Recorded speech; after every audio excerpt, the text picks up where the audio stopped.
क्या एनटीपीसी का IPO subscribe करना चाहिए या नहीं करना चाहिए? क्या एनटीपीसी का आईपीओ प्रीमियम में खुलेगा या डिस्काउंट में खुलेगा? हर इन्वेस्टर के मन में एक सवाल है कि ये एनटीपीसी का आईपीओ कैसा रहेगा।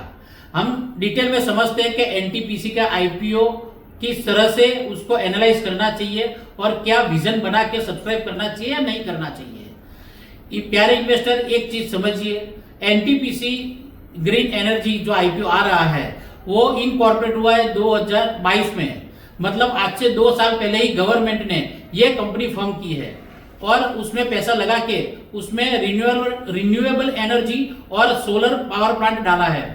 अब उसके बाद 1 साल का जो पीरियड गया उसमें गवर्नमेंट को उसमें से सिर्फ 2050 करोड़ का मतलब रेवेन्यू किया है और महज सिर्फ 70 पैसे का ईपीएस उसने जनरेट किया है।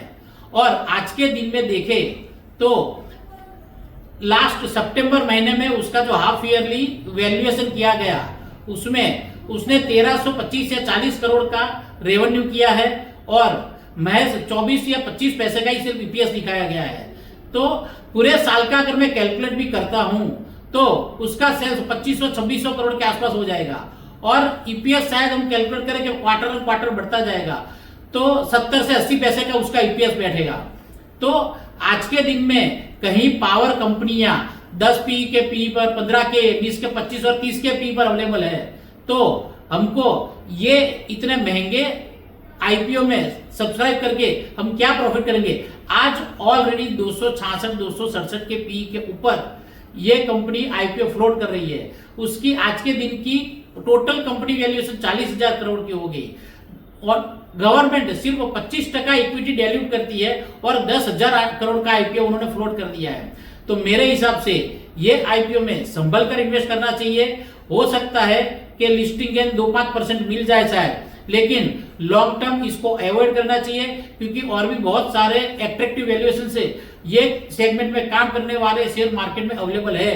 तो एनटीपीसी के आईपीओ में ही हमको क्यों इन्वेस्ट करना चाहिए। हो सकता है बड़े बड़े इन्वेस्टर 5 साल 10 साल का व्यू बना के पैसे इन्वेस्ट कर सकते हैं, लेकिन छोटे इन्वेस्टरों को 2 साल 3 साल का व्यू बना के चलना चाहिए और उसमें भी शायद ये कंपनी मैं समझता हूँ 40% या 50% के सीएजीआर से भी ग्रोथ करती है तो भी वो कंपनी को कम्पीट नहीं कर पाएगी।